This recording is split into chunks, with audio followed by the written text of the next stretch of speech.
Hey guys, so this power rankings is going to be pretty quick and early because I have a really busy rest of the week coming up. So there's no MVP race or spreadsheets, and my thoughts, well, I'll try to be short with my thoughts because I just do not have the time to put a lot of effort into this video, and I'm really sorry. Really quick, before we get started, I want to show you guys a couple of things. Most of you have probably already noticed my new logo. A huge thanks to Mike, or you might know him as Dallas Boy, for making that for me. Mike, you are amazing, and so is this logo. I didn't even ask him to do this, you know. He just messaged me on Skype one day and was like, here you go. And, you know, we only knew each other for about a week then.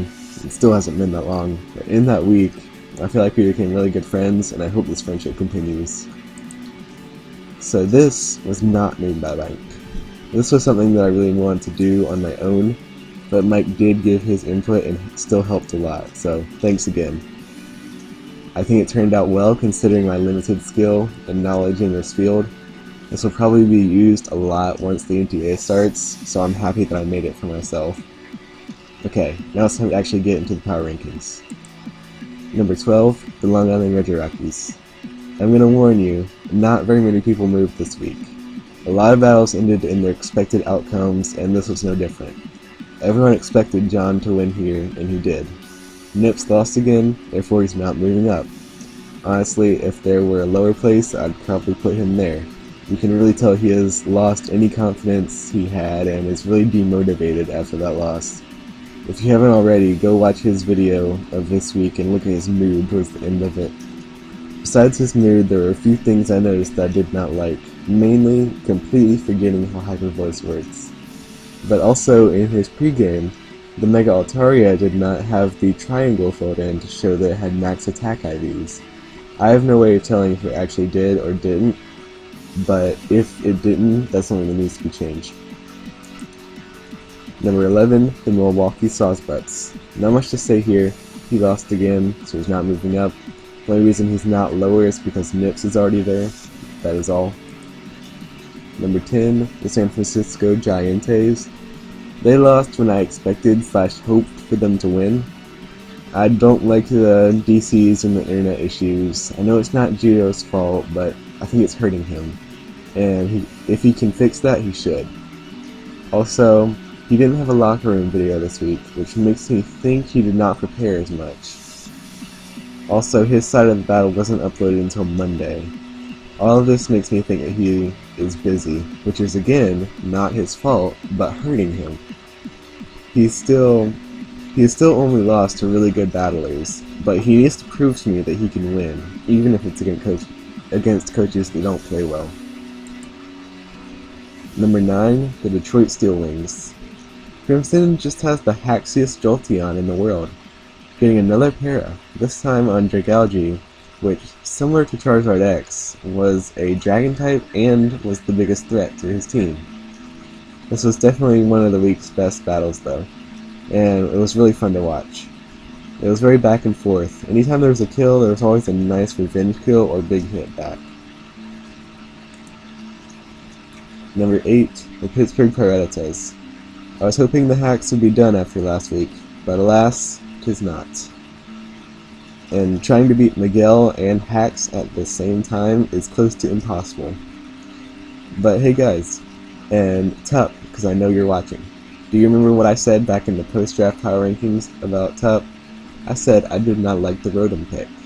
And guess what he dropped in free agency without a single use? That's right, Rotom.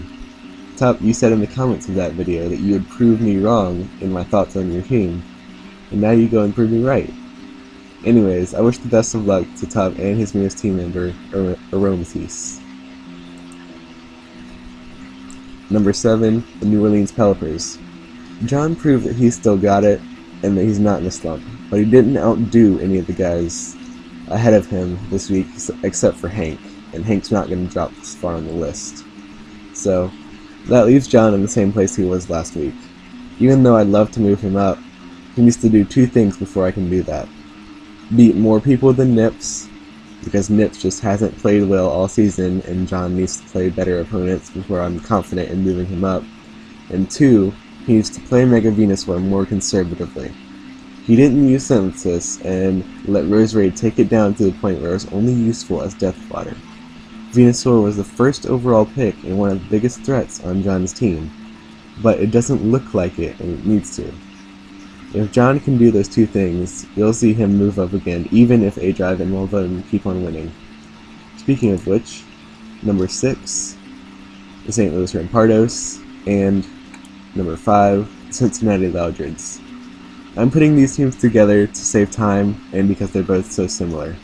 Both are 3-0, but haven't really beat anyone of importance.